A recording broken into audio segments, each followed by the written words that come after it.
Halo semua, kami dari kelompok 5 akan bertanya mengenai Cerem di Pegadaian Kampung Baru bersama Bu Junianti. Pegadaian adalah perusahaan milik negara yang menyediakan solusi keuangan bagi masyarakat melalui layanan gadai, pembiayaan, dan investasi emas. Dengan slogan mengatasi masalah tanpa masalah, Pegadaian membantu individu maupun UMKM mendapatkan dana cepat dengan proses mudah dan aman. Berikut tanggapan Ibu Junianti.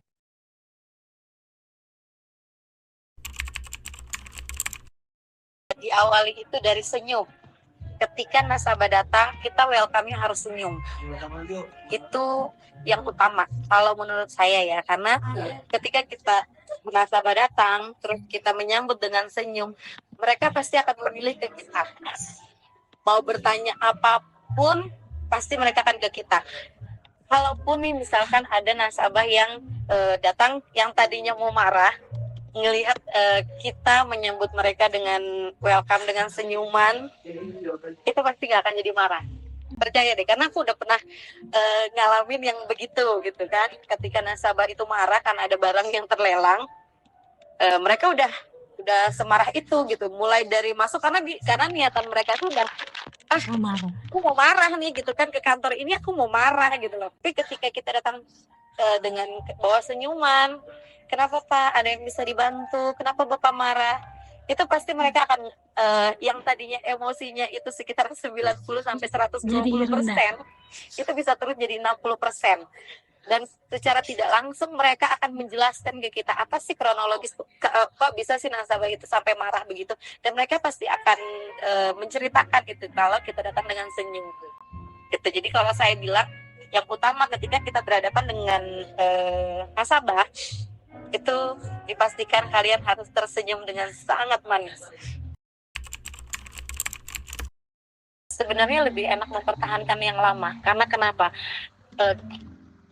Jalinannya itu udah ada, ikatannya itu udah ada dari awal. Jadi gini, ketika mereka, makanya saya bilang itu kita jangan pernah stop untuk servis mereka. Pertanyaan apapun kita harus selalu jawab. Permintaan apapun yang mereka minta, di dalam konteksnya itu gini, Mbak saya mau kira-kira nih, saya ini kan pembayaran dan ini ya, kalau untuk di Pegadaian nasabah lama itu kalau bisa tetap diprioritaskan dan usahakan jangan putus komunikasi supaya pembayaran mereka tetap lancar. Kenapa? Kalau pembayarannya mereka lancar, mereka top up lagi pun mereka pasti akan mudah gitu loh, dan mereka tetap akan hubungin kita. Jadi kalau saya sarankan bukan tidak boleh cari yang baru, tapi mempertahankan yang lama itu jauh lebih bagus, dan kita nggak perlu repot loh karena data mereka udah ada. Tapi bukan berarti kita mempertahankan yang lama terus kita tidak mencari yang baru. No, ibaratnya untuk menaikkan omset tetap kita juga tetap harus mencari yang baru kan, tapi dengan catatan ya tadi, sepintar-pintarnya kita aja gimana, misalkan pastikan mereka bertanya dan kita menjawab dengan sangat baik. Otomatis yang tadinya mereka itu cuma iseng bertanya, misalkan nggak usah jauh-jauh deh, mereka nggak mau gadai, ya kan? Oh enggak Mbak, saya nggak mau gadai karena saya masih ada dana yang lain nih. Tapi kan kita perlu target ya, kita perlu omsetnya. Kan banyak program yang lain gitu loh. Kita punya banyak ini kan, ada beli emas, investasi, macam-macam. Kalau memang mereka masih punya, biasanya orang yang tidak mau menggadai berarti kan asetnya dia lebih banyak. Nah, gimana sih caranya untuk tarik mereka gitu kan, untuk mereka jadi nasabah kita supaya omset kita juga naik gitu kan? Ya udah, mereka kita ajak, kita ketemuan, kita ajak seperti teman, terus kita ajak mereka untuk investasi emas gini loh. Kalau kalian tuh investasi emas di sekarang kan banyak tuh caranya, dan otomatis pasti mereka pikirkan, oh iya ya, harga emas yang kemarin cuma sekitaran 1 juta, di hitungan 2 bulan kemudian udah jadi 1,4 gitu kan. Kan mereka pasti, oh iya ya bener ya, udah deh daripada uangnya kamu taruh di bank aja, dia mengendap dan habis aja kan, lebih baik kalian mengalihkan investasi aja. Udah deh investasi aja. Jadi yang saya lakukan tuh biasanya seperti itu. Jadi kalau misalkan dia nanya kerjanya di mana, di Pegadaian gitu kan, oh gitu, aduh saya tuh tapi lagi nggak butuh mau di apa-apa yang mau digadai gitu. Oh nggak apa-apa, di pegadaian itu nggak mesti harus menggadai kok, saya bilang gitu. Kita bisa loh, misalkan ibu nih atau bapak mau investasi emas gitu kan, bisa loh, karena lumayan loh Pak kalau investasi sekarang aja harganya sudah sekian, padahal bulan kemarin loh harganya sejuta, sekarang udah 1,4, dan itu pasti jadi ketertarikan mereka kan. Nah, itu peluang saya. Biasanya saya pakai peluang itu, apalagi kalau misalkan mereka itu berada di lingkungan pekerjaan yang kerjanya itu kayak PNS, dinas. Nah, itu aku paling senang banget karena kenapa kita bisa sosialisasi. Kita bisa literasikan produk kita di situ, dan itu tidak hanya mencakup di satu orang. Tapi bukan berarti kita buang nasabah lama, enggak, karena nasabah-nasabah lama itu juga itu sangat penting. Tanpa, jadi kita nggak perlu repot lagi nih mencari, dan mereka akan tetap ngasih kita omset gitu. Jadi hubungannya dijaga aja dengan baik. Jadi gini, kalau di pegadaian itu kita ada pengelompokan golongan. Jadi yang gadaiannya dari sekian ratus sampai sejuta sekian, itu masuk di dalam kelompok A, misalkan gitu. Itu untuk emas ya. Kalau misalkan pinjamannya dia itu 100 juta ke atas untuk emasnya, gadai, yang proses gadai itu yang kertas hijau. Nah, kalau itu ada golongannya juga, itu kayak golongan D. Golongan D itu yang pinjamannya 100 juta ke atas sampai bermiliaran. Terus kalau misalkan untuk nasabah kayak mikro itu seperti gadai BPKB, terus itu gadai ya sertifikat, itu kan otomatis pinjamannya lebih besar tuh, ya kan. Nah, itu juga ada golongannya sendiri untuk di mikro. Nah, itu biasanya kalau pegadaian jadi yang prioritas seperti itu pasti akan dibedakan. Jadi seperti kayak dia jatuh di nasabah platinum, itu ada nasabah gold, ada nasabah silver, dan ada yang biasa aja. Jadi penggolongannya seperti itu. Jadi kadang-kadang ada nasabah yang dapat SMS tuh, selamat, Anda sekarang menjadi nasabah prioritas kami gitu kan, dalam golongan yang platinum. Itu pasti ada, nanti mereka akan dikirim.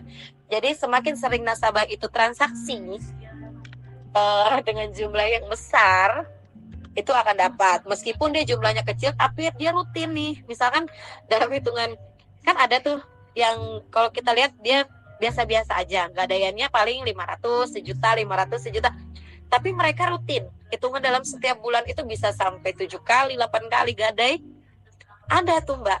Jadi itu juga bisa masuk dalam nasabah prioritas atau nasabah gold karena transaksinya lebih sering gitu loh. Dia tidak menentukan hitungannya, kalau diakumulasi mungkin juga bisa jadi lebih banyak kan gitu loh, saking rutinnya mereka transaksi gitu. Jadi tebus gadai kan mereka begitu kan ya. Jadi misalkan hari ini mereka gadai 500.000 atau sejuta gitu kan, nanti hitungan 2 hari atau 3 hari ke depan mereka tebus tuh. Kalau mereka ada waktu, nanti besoknya mereka gadai lagi. Nah, itu yang bikin transaksi. Jadi bukan karena dia gadaiannya numpuk nih di pegadaian gitu kan sampai 500 juta, bukan. Jadi mereka itu transaksinya begitu, tebus gadai tapi rutin. Nah, itu juga bisa jatuh ke nasabah platinum seperti itu. Pegadaian itu kan ada hitungan beberapa tahun, setahun sekali itu mereka kadang ada bagi hadiah untuk nasabah-nasabah yang rutin gadai, terus pembayaran mereka lancar, itu mereka akan ada gift biasa dari pegadaian.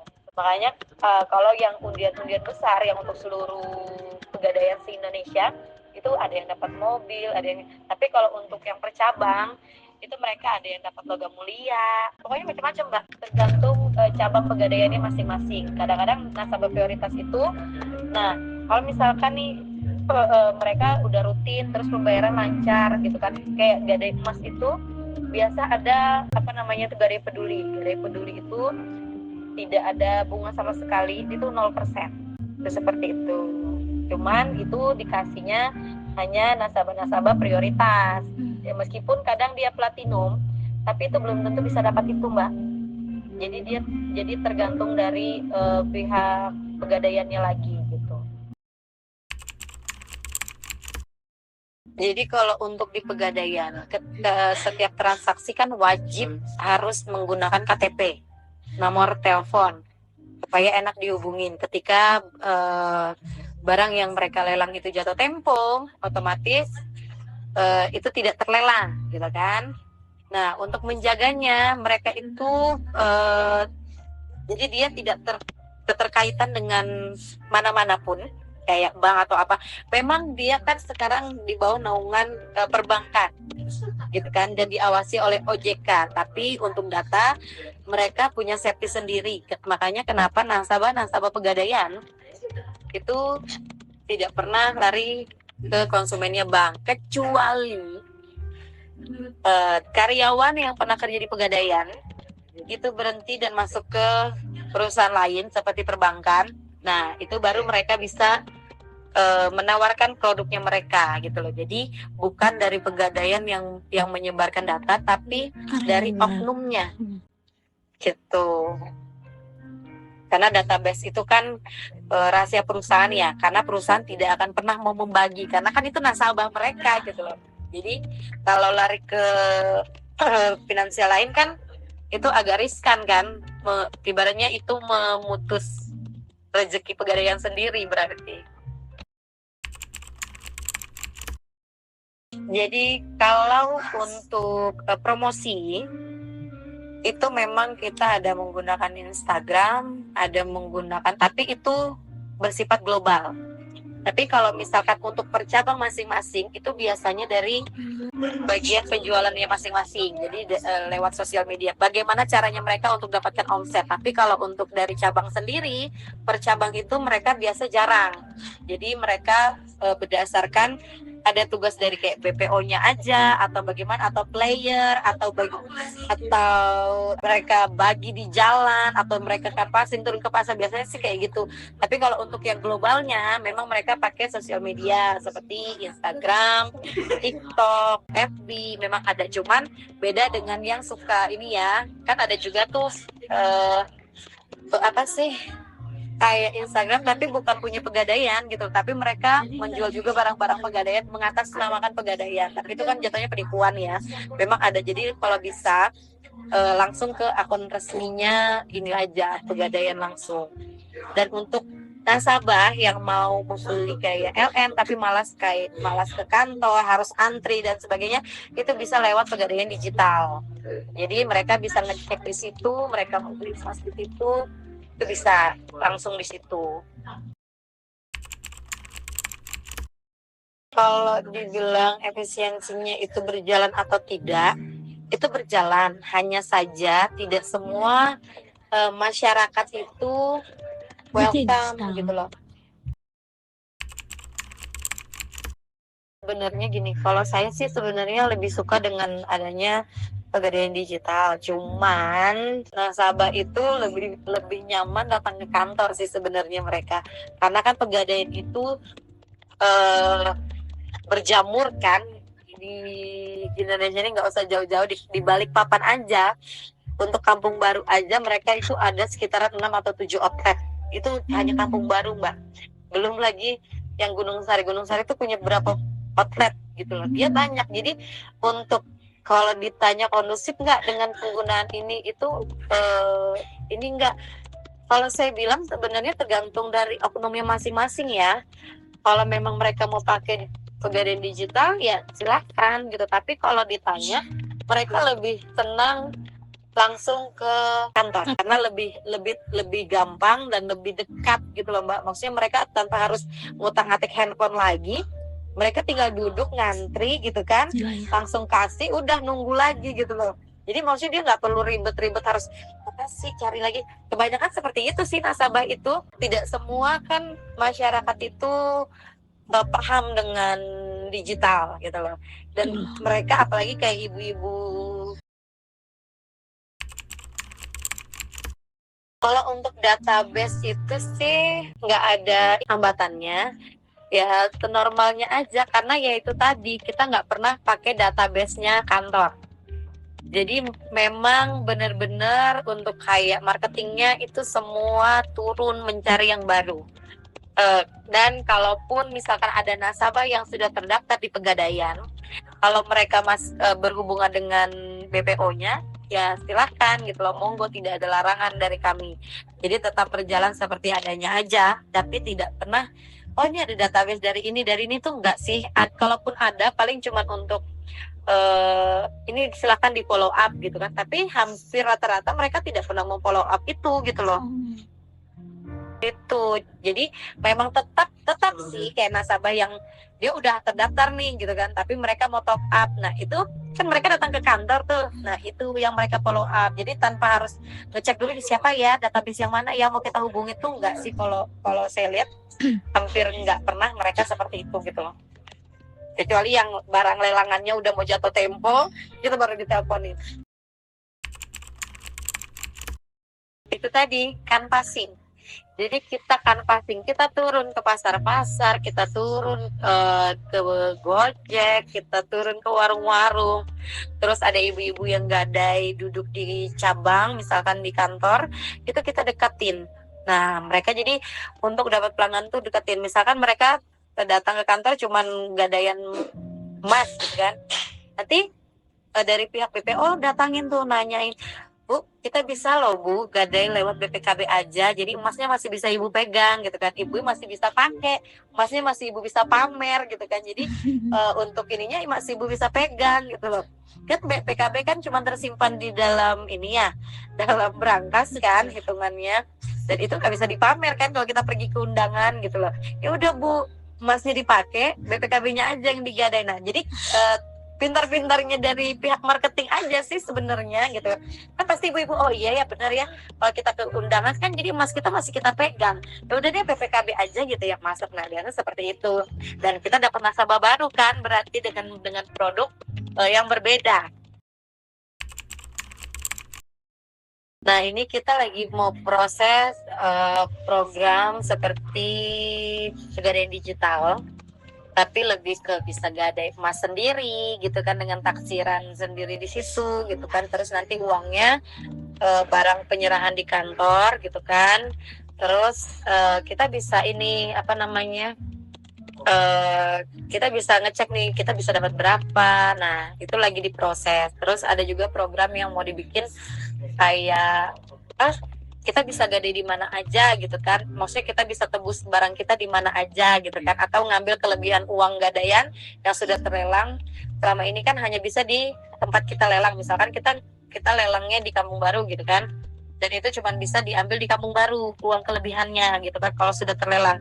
Nah sekarang itu lagi diprogram, jadi misalkan ada nasabah yang ada di mana gitu kan, misalkan dia gadainya di Balikpapan, terus dia ada di Surabaya dan dia mau ngambil uang kelebihannya karena keperluan di sana, jadi supaya dia bisa ngambil uangnya di sana kelebihan itu. Nah itu yang lagi kita programkan untuk mempermudah nasabah, karena semakin maju teknologi kan, orang-orang kan apa-apa sekarang juga digital kan. Nah jadi kita mempersimpel program di Pegadaian digitalnya supaya mempermudah nasabah dan lebih tertarik ke digital.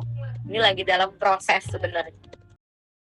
Pegadaian menekankan pentingnya keramahan, kepercayaan, dan kenyamanan dalam membangun hubungan dengan pelanggan melalui pelayanan yang hangat dan pengelompokan nasabah berdasarkan kebutuhan. Meskipun mulai mengadopsi digitalisasi seperti pemasaran melalui media sosial dan sistem cek barang gadai, Pegadaian tetap mempertahankan pendekatan personal dengan banyaknya outlet fisik yang tersedia. Privasi data pelanggan dijamin dengan pengawasan OJK. Sementara strategi pemasaran difokuskan pada kreativitas tim lapangan untuk menarik nasabah baru. Dengan reward menarik dan inovasi layanan, Pegadaian terus beradaptasi untuk memenuhi kebutuhan pelanggan di era modern. Sekian presentasi dari kami, terima kasih.